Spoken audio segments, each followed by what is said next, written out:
현석 공직 후보자인 본인은 국회가 실시하는 인사청문회에서 양심에 따라 숨김과 보탬이 없이 사실 그대로 말할 것을 맹세합니다. 2018년 9월 11일 공직 후보자 이은혜.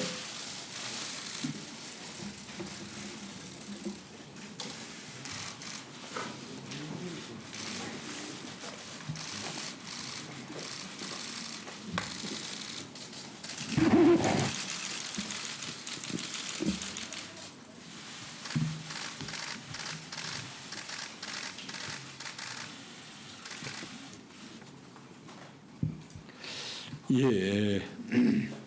다음은 후보자로부터 모두 발언을 듣도록 하겠습니다. 후보자께서는 발언대로 나오셔서 모두 발언해 주시기 바랍니다.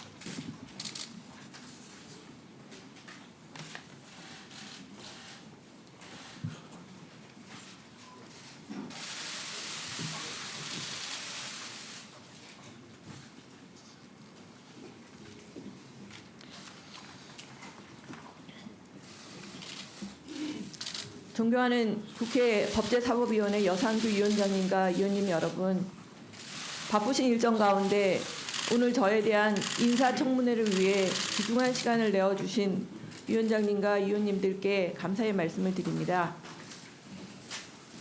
부족함이 많은 제가 헌법재판소 재판관 후보자로서 이 자리에 서게 된 것만으로도 크나큰 영광입니다.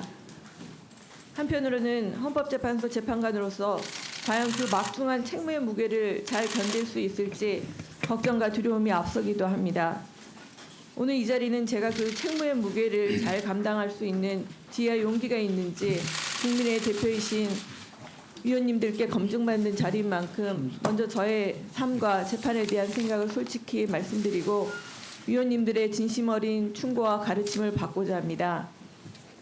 저는 1966년 전남 나주시에서 일남 이녀 중 장녀로 태어났습니다. 자상하신 아버지와 헌신적이신 어머니의 배려로 비교적 순탄한 유년 시절을 보낼 수 있었습니다.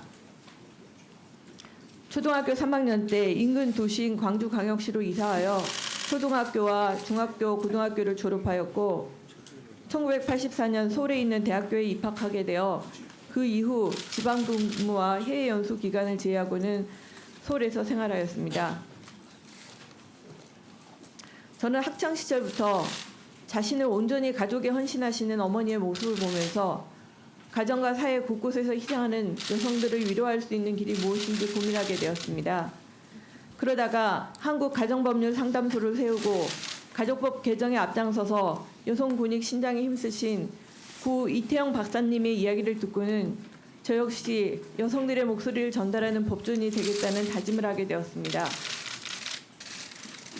대학에서 법학을 전공하면서부터는 법정에서 억울한 사람이 없도록 하는데 작은 보탬이라도 되어야겠다는 생각에 법관의 길을 가야겠다고 결심하게 이르렀습니다. 저는 대학교 4학년 때 사법시험에 합격하여 대학 졸업 후 2년간의 사법연수원 과정을 수료하고 1990년 서울지방법원 서부지원 판사로 인간된 이래 28년간 법관으로 재직하였습니다. 비교적 어린 나이에 법관으로 인간하여 부족한 경험을 보완하고자 더 열심히 재판 기록을 읽고 선배 법관들의 경험을 들었으며 법정에서 당사자들의 목소리에 귀 기울였습니다. 대학 시절부터 같은 반이었던 현재의 남편을 만나 서로의 생각과 가치를 존중하고 지지하는 인생의 동반자가 되었고 이남 일녀의 자녀들을 키우면서 워킹맘으로 숨 돌릴 틈조차 없이 바쁘게 살았지만 성공 후사의 자세로 더 많이 읽고 듣고 연구하는 법관으로서의 자세를 지켜왔습니다. 저는 법정에서 수많은 사람들을 만나면서 무슨 말을 하는지 이해하지 못해서 하고 싶은 말을 다 하지도 못해서 억울해하는 당사자들을 볼 때마다 가슴이 아팠습니다. 법정에서 자유롭게 자신의 이야기를 전달하지 못하는 것만큼 억울한 일은 없다는 것도 깨달았습니다. 그래서 저는 당사자들이 쉽게 다가갈 수 있는 재판을 하고자 끊임없이 노력하였습니다. 목장에서 연막소독을 하는 바람에 키우던 꿀벌이 폐사하였다고 손해배상을 청구한 사건에서 피해자에게 1시간 동안 말할 기회를 주는 등 피해자의 이야기를 귀담아 들어 피해자에게 적정한 배상이 이루어지도록 하였고, 대소변 장애가 있는 피고인의 하소연을 귀담아 들어 의료품인 도뇨 장비를 수수하지 못하도록 한 경찰관의 행위는 적법한 공무집행이 아니므로 이에 한가한 행위는 공무집행 방해죄에 해당하지 않는다는 판결을 선고할 수 있었습니다. 또한 오랜 재판 경험을 통해 재판에서는 법리를 형식적, 기계적으로만 적용해서는 안 되고 그 뒤에 숨어있는 갈등의 원인이 무엇인지 이해하고 문제를 근본적으로 해결해야만 억울해하는 당사자들이 없을 것이라는 점을 깨달을 수 있었습니다. 이러한 깨달음을 바탕으로 법에 명백한 규정이 없더라도 외할머니에게 손자 면접교섭권을 인정한 결정, 자녀를 직접 때리지 않았더라도 아내를 때린 남편은 결국 자녀에게도 견디기 힘든 상황에 처하게 할 중대한 위험이 있다고 보아 남편의 아동반환 청구를 기각한 결정을 할 수 있었습니다. 또한 2002년부터 2년간 헌법재판소 연구관으로 근무하면서 헌법 규범과 헌법 현실에 대한 이해를 제고할 수 있었습니다. 당시 안마사를 시각장애인으로 한정하는 의료법과 관련하여 시각장애인의 생존권과 비장애인의 직업 선택의 자유가 충돌한 사건에서 헌법재판을 통해 헌법적 가치를 실현하고 소수자, 약자를 보호하는 모습을 보면서 헌법재판의 힘을 다시 한번 깨닫게 되었습니다.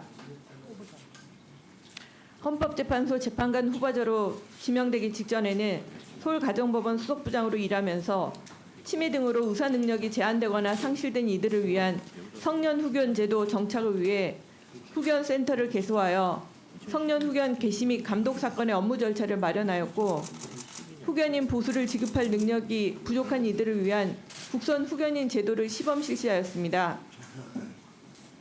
또한 학교폭력과 청소년 비행 예방을 위하여 서울가정법원과 서울시 교육청이 업무 협약을 체결하였고, 보호소년들에게 문화체험을 제공하고 희망 캠프를 여는 등 청소년 계도를 위하여도 노력하였습니다.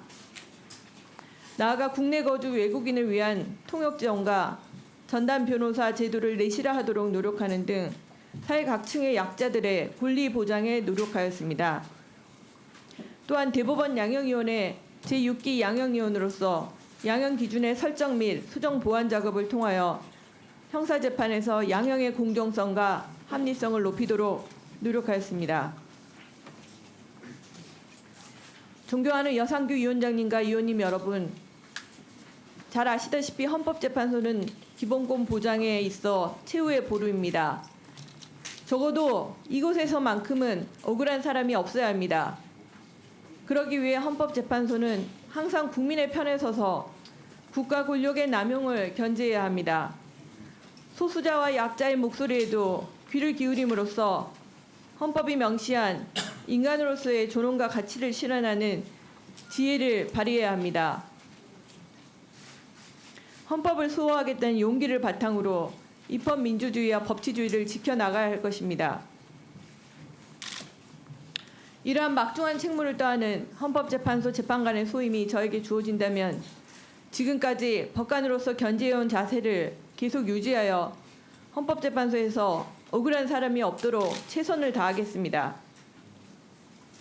여성으로서, 딸로서, 며느리로서, 그리고 세 자녀의 어머니로서 살아왔던 것처럼 사람들의 고민에 귀 기울이고 공감해주며 갈등의 원인을 해소하고 문제를 근본적으로 해결할 수 있는 방안이 무엇인지 같이 탐구해 나가도록 하겠습니다. 또한 다양한 가치가 극단적으로 표출되어 갈등을 일으키는 시대 상황 가운데 서로 다른 정의에 대한 관념들 속에서 최대한의 교집합을 공정한 절차에 따라 찾아가겠습니다. 그 길이 지난할 것이나 저는 국민 여러분과 미래 세대를 위하여 혼신의 힘을 다해 이 길을 따라 기본권의 충실한 보장과 헌정 질서의 정립에 노력하겠습니다. 저는 오늘 이 자리에서 제 모습을 있는 그대로 보여드리고 헌법재판소 재판관으로서 지내야 할 지혜와 용기를 갖추고 있는지, 국민에게 믿음과 희망을 줄 수 있는지를 국민의 대표이신 위원님들로부터 엄정히 평가받도록 하겠습니다. 아울러 위원님들의 말씀을 주권자인 국민의 준엄한 가르침이라 생각하고 가슴 깊이 새기도록 하겠습니다. 끝으로 오늘 저에 대한 인사청문회를 위해 귀중한 시간을 할애하여 주신 여상규 위원장님과 위원님들께 다시 한번 깊은 감사의 말씀을 드립니다. 감사합니다.